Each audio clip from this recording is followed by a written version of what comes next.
श्री शिवाय नमस्तुभ्यम, हर हर महादेव। माता बहनों और भाइयों, आज का ये दिन बहुत ही अद्भुत, बहुत ही पवित्र और अत्यंत फलदायी है। जैसा कि आप सभी जानते हैं कि सावन का ये पवित्र महीना चल रहा है और इस सावन महीने में 19 अगस्त को बहुत ही सुंदर योग बन रहा है। इस दिन सावन का बुधवार है और साथ ही सप्तमी तिथि का पावन संयोग बन रहा है। हमारे शास्त्रों में और धार्मिक मान्यताओं में सावन के महीने का हर एक दिन शिव जी की पूजा के लिए उत्तम माना जाता है। लेकिन जब सावन के महीने में बुधवार का दिन आ जाए और उस दिन सप्तमी तिथि हो तो ये एक ऐसा दुर्लभ अवसर बन जाता है जो पूरे साल में बहुत ही कम देखने को मिलता है। माता बहनों, भगवान भोलेनाथ की कृपा तो हमेशा अपने भक्तों पर बनी ही रहती है, लेकिन जब हम किसी विशेष तिथि और विशेष दिन पर कोई छोटा सा भक्ति भाव से भरा उपाय करते हैं तो उसका फल हमें कई गुना होकर प्राप्त होता है। आज के इस पूरे वीडियो में हम आपको 1 रुपये के सिक्के से जुड़ा एक ऐसा गुप्त और अत्यंत अचूक उपाय बताने जा रहे हैं जिसे यदि आपने इस 19 अगस्त सावन बुधवार सप्तमी तिथि के दिन पूरे श्रद्धा और विश्वास के साथ कर लिया तो आपके जीवन की जितनी भी आर्थिक तंगी है, दरिद्रता है, कर्जे का बोझ है या फिर व्यापार और नौकरी में आ रही रुकावटें हैं, वो सब भगवान शिव और माता लक्ष्मी की कृपा से दूर होने लगेंगी। दोस्तों, कई बार हमारे जीवन में ऐसा समय आता है जब हम अपनी तरफ से पूरी मेहनत करते हैं, रात दिन एक कर देते हैं, लेकिन फिर भी हमें अपनी मेहनत का पूरा फल नहीं मिल पाता। घर में पैसा आता तो है लेकिन टिकता नहीं है। एक तरफ से धन आता है और दूसरी तरफ से बीमारियों में या बेवजह के खर्चों में निकल जाता है। इंसान सोचता है कि आखिर ऐसा क्यों हो रहा है, क्यों मेरी तरक्की रुकी हुई है, क्यों मेरे घर में सुख शांति नहीं है। माता बहनों, जब हमारे जीवन में ग्रहों की दशा खराब होती है या हमारे घर में कोई वास्तु दोष, पितृदोष या दरिद्रता का वास हो जाता है तो हमारी बनी बनाई बात भी बिगड़ने लगती है। ऐसे समय में जब इंसान पूरी तरह से हताश हो जाता है तो भक्ति और ईश्वर की शरण ही एकमात्र ऐसा रास्ता बचता है जो इंसान को हर संकट से बाहर निकाल सकता है। इसीलिए आज का ये वीडियो आपके लिए बहुत ही खास होने वाला है। इस वीडियो को बिना छोड़ें, बिना हटाए पूरा ध्यान से सुनिए और समझिए। अगर आपने आज इस उपाय को सही तरीके से समझ लिया और 19 अगस्त सावन बुधवार सप्तमी तिथि के दिन इसे कर लिया तो यकीन मानिए कि आपके जीवन में खुशियों का आगमन निश्चित है। लेकिन माता बहनों, यहाँ सबसे महत्वपूर्ण बात यह है कि आपको इस उपाय को पूरे नियम, विधि और सही समय पर ही करना है। अक्सर लोग क्या करते हैं कि वो आधा अधूर वीडियो देखते हैं, पूरी बात सुनते नहीं हैं और फिर उपाय करने बैठ जाते हैं। जब उपाय गलत हो जाता है या सही विधि से नहीं होता तो फिर उन्हें उसका पूरा फल नहीं मिल पाता।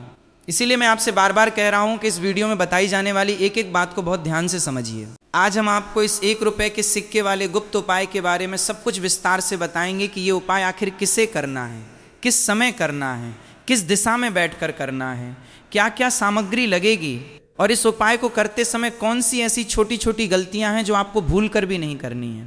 अगर आप हमारे चैनल पर पहली बार आए हैं या मेरी आवाज़ को पहली बार सुन रहे हैं तो नीचे दिए गए लाल बटन को दबाकर चैनल को जरूर सब्सक्राइब कर लें और बेल आइकन को दबा दें ताकि ऐसी ही भक्ति और अध्यात्म से भरी जानकारियाँ आपको हमेशा मिलती रहें। और साथ ही कमेंट बॉक्स में पूरी श्रद्धा के साथ हर हर महादेव या ओम नमः शिवाय जरूर लिख दें, क्योंकि भगवान भोलेनाथ अपने सच्चे भक्तों की पुकार कभी अनसुनी नहीं करते। माता बहनों, चलिए अब बात करते हैं कि आखिर ये 19 अगस्त सावन बुधवार सप्तमी तिथि का दिन इतना खास क्यों है। धार्मिक मान्यताओं के अनुसार बुधवार का दिन भगवान श्री गणेश और बुद्धि के दाता बुध देव को समर्पित होता है। भगवान गणेश सभी विघ्नों को हरने वाले विघ्नहर्ता हैं और धन धान्य रिद्धि सिद्धि के दाता हैं। जब सावन के महीने में बुधवार का दिन पड़ता है तो इस दिन भगवान शिव के साथ साथ भगवान गणेश की कृपा भी एक साथ प्राप्त होती है। और इस बार तो सावन के बुधवार के साथ सप्तमी तिथि का भी पावन संयोग बन रहा है। सप्तमी तिथि सूर्य देव और देवी भगवती की कृपा प्राप्त करने के लिए भी बहुत श्रेष्ठ मानी गई है। जब ये सभी शुभ योग एक साथ मिलते हैं तो इस दिन की गई पूजा, किया गया दान या किया गया कोई भी धार्मिक उपाय खाली नहीं जाता। अब आपके मन में ये सवाल उठ रहा होगा कि केवल 1 रुपये के सिक्के से ऐसा क्या हो सकता है। 1 रुपये का सिक्का तो बहुत छोटी सी चीज़ है। तो देखिए माता बहनों, ध्यान से समझिए। हमारे शास्त्रों में और तंत्र मंत्र या पूजा पाठ की परंपरा में सिक्के का बहुत बड़ा महत्व होता है। सिक्का धातु का बना होता है और धातु में सकारात्मक ऊर्जा को खींचने की अद्भुत क्षमता होती है। जब हम किसी सिक्के पर अपनी भावनाएं, अपनी मनोकामनाएं और भगवान का नाम जोड़कर कोई धार्मिक क्रिया करते हैं तो वो सिक्का एक दिव्य माध्यम बन जाता है जो हमारे जीवन की नकारात्मकता को दूर करके सकारात्मकता और महालक्ष्मी की कृपा को हमारी ओर आकर्षित करता है। 1 रुपये का सिक्का छोटा जरूर है, लेकिन जब इसमें सावन के पवित्र महीने की ऊर्जा, बुधवार का शुभ दिन, सप्तमी तिथि का प्रभाव और शिव पार्वती का आशीर्वाद जुड़ जाता है तो ये साधारण सिक्का एक महा उपाय का रूप ले लेता है। अब चलिए सबसे पहले ये समझ लेते हैं कि इस 1 रुपए के सिक्के वाले गुप्त उपाय को किसे करना चाहिए। ये प्रश्न बहुत से भक्तों के मन में आता है कि क्या इस उपाय को केवल घर की महिलाएं ही कर सकती हैं या पुरुष भी कर सकते हैं। तो देखिए माता बहनों, ध्यान से सुनिए। अगर आपके घर में कोई बड़ी माता या बहन है तो घर की सुख शांति समृद्धि और पूरे परिवार के कल्याण के लिए घर की बड़ी महिला इस उपाय को कर सकती हैं। हमारी हिंदू परंपरा में घर की स्त्री को गृहलक्ष्मी माना गया है। जब घर की लक्ष्मी सच्चे मन से भगवान शिव और माता पार्वती की पूजा करके कोई उपाय करती हैं तो पूरे परिवार पर उसका शुभ प्रभाव पड़ता है। लेकिन अगर किसी कारणवश घर में माताएं बहनें ये उपाय नहीं कर सकती हैं या वो अस्वस्थ हैं तो घर का कोई भी पुरुष सदस्य, चाहे वो पति हो, बेटा हो या भाई हो, वो भी इस उपाय को पूरे भक्ति भाव से कर सकता है। अगर किसी व्यक्ति की अपनी खुद की कोई विशेष मनोकामना है, जैसे कि किसी की नौकरी नहीं लग रही है, किसी का व्यापार ठप पड़ा है, किसी के ऊपर कर्जे का बहुत भारी बोझ है या किसी की शादी में रुकावट आ रही है, तो वो व्यक्ति स्वयं अपने लिए भी ये 1 रुपए के सिक्के वाला गुप्त उपाय कर सकता है। इसमें कोई मनाही नहीं है। कहने का सीधा सा अर्थ यह है कि इस उपाय को परिवार का कोई भी सदस्य अपने घर की खुशहाली के लिए या अपनी व्यक्तिगत मनोकामना की पूर्ति के लिए कर सकता है। अब इसके बाद जो सबसे जरूरी और महत्वपूर्ण सवाल सामने आता है वो ये है कि इस उपाय को 19 अगस्त सावन बुधवार सप्तमी तिथि के दिन किस समय करना सबसे उत्तम रहेगा। सुबह के समय करना सही होगा या शाम के समय। तो दोस्तों ध्यान से समझिए। धार्मिक मान्यताओं के अनुसार सावन के महीने में भगवान शिव की पूजा के लिए 2 समय सबसे श्रेष्ठ माने गए हैं। पहला समय होता है प्रातः काल का, यानी सुबह सूर्योदय से लेकर 10 या 11 बजे तक का समय, जब आप स्नान करके स्वच्छ वस्त्र धारण करते हैं और मन में ताजगी और पवित्रता होती है, तब यदि आप ये उपाय करते हैं तो इसका बहुत ही शुभ फल मिलता है। लेकिन अगर किसी कारणवश अपनी नौकरी, कारोबार या घर के कामों की वजह से आप सुबह के समय ये उपाय नहीं कर पाते हैं तो घबराने की बिल्कुल भी ज़रूरत नहीं है। आप इस उपाय को शाम के समय यानी प्रदोष काल में भी कर सकते हैं। अब प्रदोष काल का समय क्या होता है इसे भी बहुत ध्यान से समझ लीजिए। सूर्यास्त से लगभग 45 मिनट पहले और सूर्यास्त के 45 मिनट बाद तक का जो समय होता है उसे प्रदोष काल कहा जाता है। साधारण भाषा में कहें तो शाम के 6 बजे से लेकर रात 8 बजे के बीच का जो समय होता है वो भगवान शिव की पूजा के लिए अत्यंत प्रिय और फलदायी माना गया है। मान्यता है कि प्रदोष काल में भगवान भोलेनाथ अपने भक्तों की प्रार्थना बहुत शीघ्र सुनते हैं और ब्रह्मांड में विचरण करते हुए अपने भक्तों पर कृपा बरसाते हैं। इसलिए अगर आप सुबह उपाय न कर पाएं तो शाम को प्रदोष काल में 6 बजे से 8 बजे के बीच इस उपाय को अवश्य कर लें। माता बहनों, चलिए अब आपको बताते हैं कि इस 1 रुपए के सिक्के वाले गुप्त उपाय के लिए आपको किन किन सामग्रियों की आवश्यकता होगी।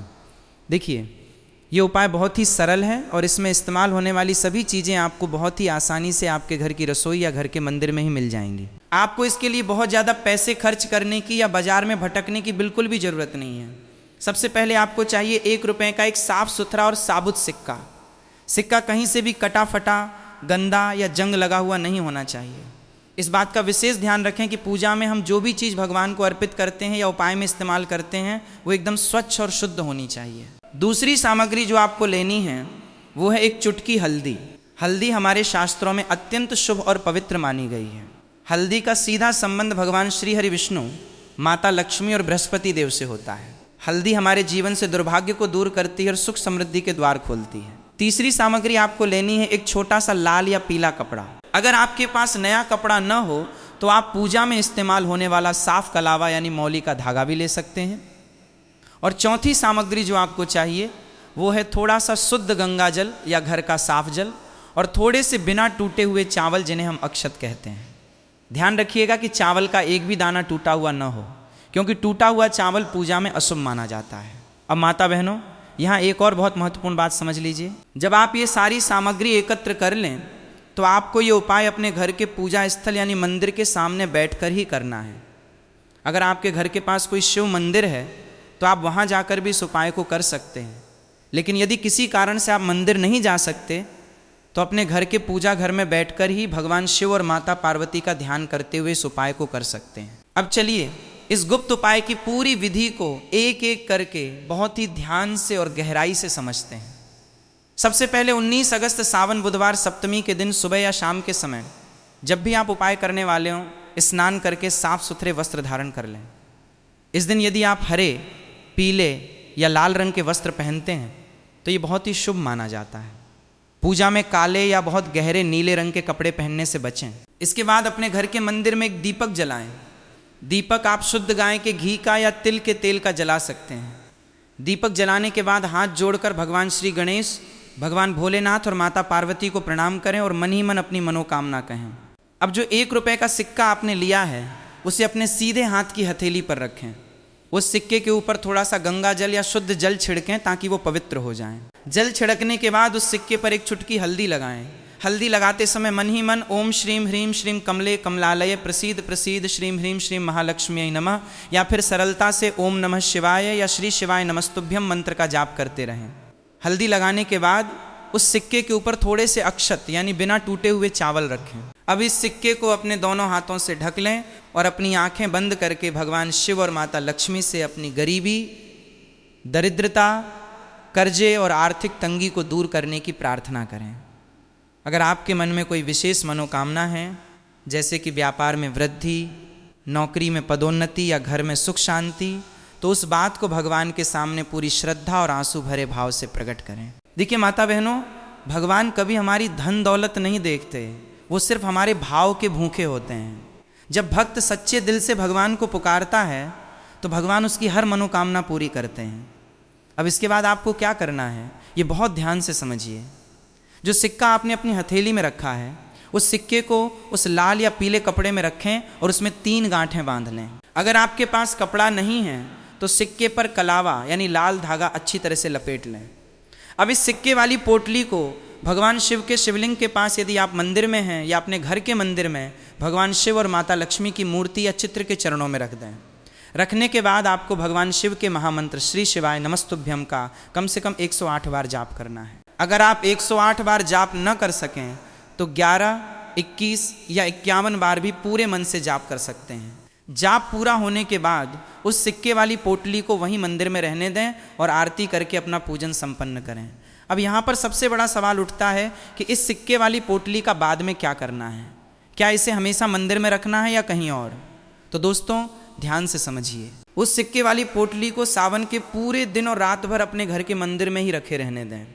अगले दिन यानी गुरुवार की सुबह स्नान करने के बाद पूजा पाठ करके उस सिक्के वाली पोटली को उठाएं और अपने घर की तिजोरी, अलमारी या उस जगह रख दें जहां आप अपना धन, पैसे या गहने रखते हैं। धार्मिक मान्यता के अनुसार जब ये सिद्ध किया गया 1 रुपये का सिक्का आपकी तिजोरी या धन रखने स्थान पर रहता है तो ये एक कुबेर यंत्र की तरह काम करता है। ये आपके घर में फिजूल खर्ची को रोकता है, धन के नए नए रास्ते खोलता है और घर में दरिद्रता को प्रवेश नहीं करने देता। अगर आप चाहें तो इस सिक्के को अपने व्यापार वाले स्थान के गल्ले में या अपनी दुकान के कैश काउंटर में भी रख सकते हैं। इससे ठप्प पड़ा व्यापार भी धीरे धीरे चलने लगता है और ग्राहकों की आवाजाही बढ़ने लगती है। माता बहनों, लेकिन यहाँ बात अभी पूरी नहीं हुई है। इस उपाय को करते समय कुछ ऐसी सावधानियां हैं जिनका ध्यान रखना आपके लिए बेहद ज़रूरी है। अगर आप इन सावधानियों को नज़रअंदाज कर देंगे तो आपको इस उपाय का पूरा लाभ नहीं मिल पाएगा। इसलिए अब जो बातें मैं बताने जा रहा हूँ उन्हें बहुत ही ध्यान से सुनिए। पहली सावधानी ये है कि ये एक गुप्त उपाय है। गुप्त उपाय का मतलब होता है कि जब आप इस उपाय को कर रहे हों तो किसी को इसके बारे में ढिंढोरा न पीटें, किसी को पहले से न बताएं कि मैं आज ये उपाय करने जा रहा हूँ या मुझे इससे बहुत सारा धन मिलने वाला है। जब हम किसी धार्मिक उपाय को गुप्त तरीके से और शांति से करते हैं तो उसकी आध्यात्मिक शक्ति और सकारात्मक ऊर्जा बनी रहती है। अगर आप सबको बताते फिरेंगे तो उपाय का प्रभाव कम हो जाता है। दूसरी सावधानी ये है कि सिक्के को तिजोरी या गल्ले में रखते समय आपका मन पूरी तरह से साफ होना चाहिए। किसी के प्रति ईर्ष्या, द्वेष या जलन की भावना मन में न रखें। हमेशा अपनी मेहनत और ईश्वर की कृपा पर भरोसा रखें। तीसरी सावधानी यह है कि अगर किसी कारणवश आप 19 अगस्त के दिन ये उपाय सुबह या शाम को न कर पाएँ या महिलाओं को पीरियड यानी सुतक पातक की समस्या हो जाए तो आपको बिल्कुल भी परेशान होने की ज़रूरत नहीं है। ऐसी स्थिति में आप स्वयं ये उपाय न करें। आपके स्थान पर आपके घर का कोई दूसरा सदस्य ये उपाय कर सकता है। धर्मशास्त्रों में भाव और भक्ति को सबसे ऊपर रखा गया है। दोस्तों, कई बार हमारे जीवन में ऐसा होता है कि हम उपाय तो बहुत करते हैं लेकिन हमें लगता है कि हमारा काम नहीं बन रहा है। ऐसे समय में निराश होने के बजाय अपने विश्वास को और मजबूत करना चाहिए। कभी कभी हमारे पूर्व जन्मों के या इस जन्म के कर्मों का फल ऐसा होता है कि ईश्वर हमें थोड़ा परखते हैं। लेकिन जो भक्त सावन के पवित्र महीने में बुधवार और सप्तमी तिथि के इस पावन संयोग पर भगवान भोलेनाथ और माता पार्वती के चरणों में पूरी श्रद्धा से 1 रुपये का सिक्का अर्पित करके अपनी प्रार्थना रखता है, उसकी पुकार देर सवेर महादेव जरूर सुनते हैं। इस 19 अगस्त सावन बुधवार सप्तमी तिथि के दिन इस 1 रुपये के सिक्के वाले गुप्त उपाय को आप स्वयं भी करें और अपने रिश्तेदारों, मित्रों और जान पहचान के लोगों के साथ भी इस जानकारी को साझा करें ताकि वे भी इसका लाभ उठा सकें। अंत में मैं बस यही कहूँगा कि अपनी मेहनत जारी रखिए, सत्य के रास्ते पर चलिए, बड़ों का आदर कीजिए, गरीबों और पशु पक्षियों की सेवा कीजिए और भगवान शिव पर पूर्ण विश्वास बनाए रखिए। जब आपकी मेहनत और ईश्वर का आशीर्वाद एक साथ मिलते हैं तो जीवन की बड़ी से बड़ी कठिनाई भी पल भर में दूर हो जाती है। भगवान भोलेनाथ, माता पार्वती और विघ्नहर्ता श्री गणेश आप सभी की मनोकामनाएं पूरी करें। आपके घर में धन धान्य, सुख समृद्धि और शांति का वास हो। इसी प्रार्थना के साथ आज की इस चर्चा को यहीं विश्राम देते हैं। अगर आपको ये जानकारी उपयोगी और भक्तिमय लगी हो तो वीडियो को लाइक जरूर कीजिएगा और कमेंट में हर हर महादेव लिखना मत भूलिएगा। श्री शिवाय नमस्तुभ्यम। हर हर महादेव। ये सामग्री पारंपरिक धार्मिक मान्यताओं, लोक परंपराओं और आध्यात्मिक आस्था पर आधारित है। इसे किसी भी प्रकार के वैज्ञानिक दावे या अनिवार्य गारंटी के रूप में न लें। अपनी भक्ति और श्रद्धा के अनुसार ही उपाय करें।